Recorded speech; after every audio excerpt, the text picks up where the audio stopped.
Kita berjumpa lagi dalam sorotan pelajaran Alkitab untuk kali ini hari Selasa 9 hari bulan Februari, bertajuk Digoncangkan namun tidak ditinggalkan. Merujuk kepada kitab Nabi Yesaya di pasal 36 dan juga 37.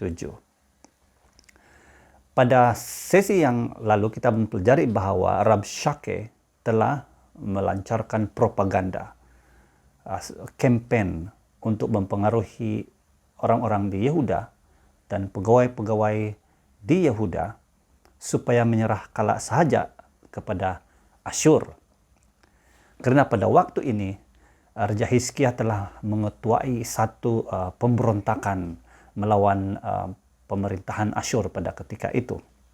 Rabshakeh adalah satu gelaran, ya, dan tidak dipastikan sama ada ini adalah benar-benar nama seseorang, tetapi dia lebih kepada nama gelaran yang merujuk kepada kepala istana ataupun juru minum raja ataupun juga ketua panglima tentera. Dan Rabshakeh telah melakukan dan berkempen dengan bersungguh-sungguh berusaha untuk mempengaruhi orang-orang Yehuda.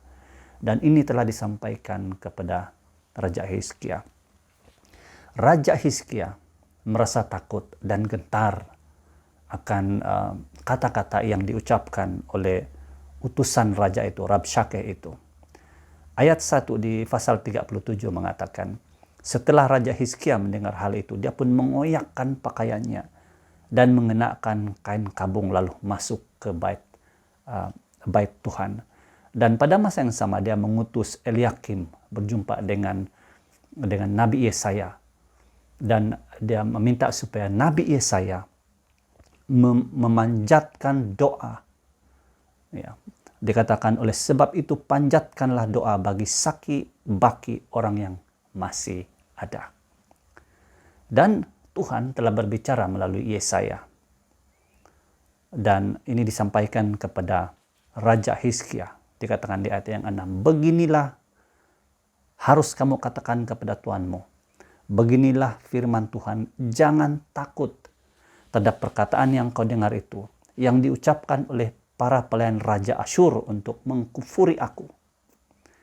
Sesungguhnya aku akan menaruh suatu roh dalam dirinya, sehingga dia akan mendengar dalam dirinya, ataupun sehingga dia mendengar satu kabar, lalu pulang ke negerinya, dan aku akan membuatnya tewas oleh pedangnya sendiri.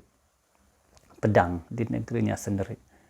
Dengan kata lain, bahwa Tuhan akan campur tangan dalam hal ini, dan membuatkan Sanherib, Raja Asyur itu, kalah. Tetapi apa yang berlaku pada waktu itu,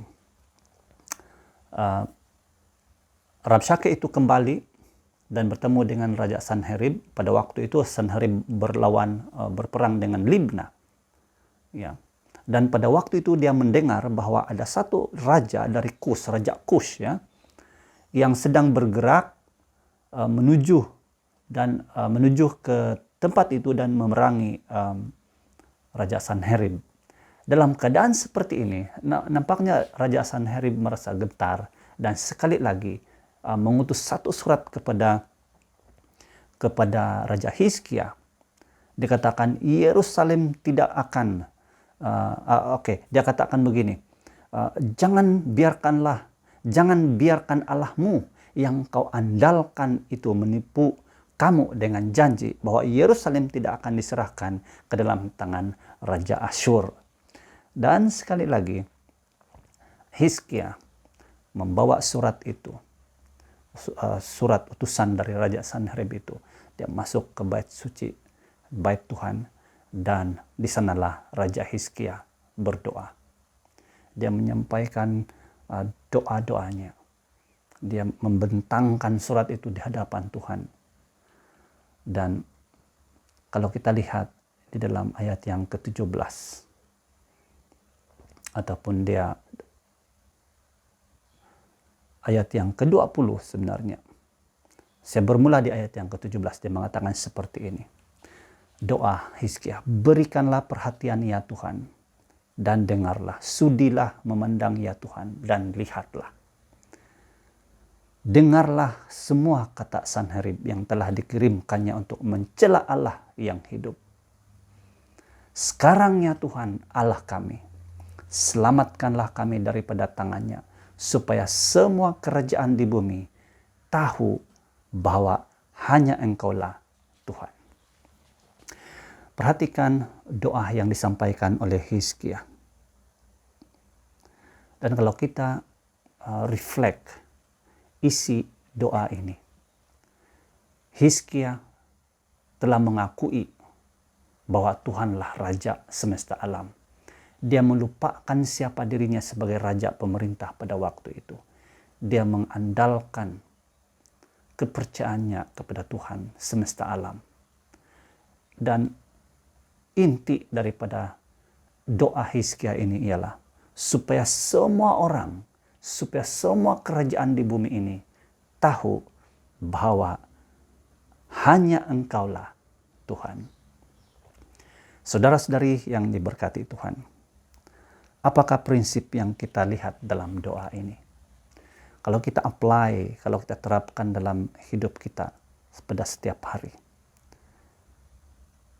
apakah perkara yang dapat mendorong kita ataupun yang dapat menguatkan kita untuk tetap setia walaupun berdepan dalam krisis pribadi kita sendiri? Tuhan memberkati Anda bersama firman Tuhan setiap hari.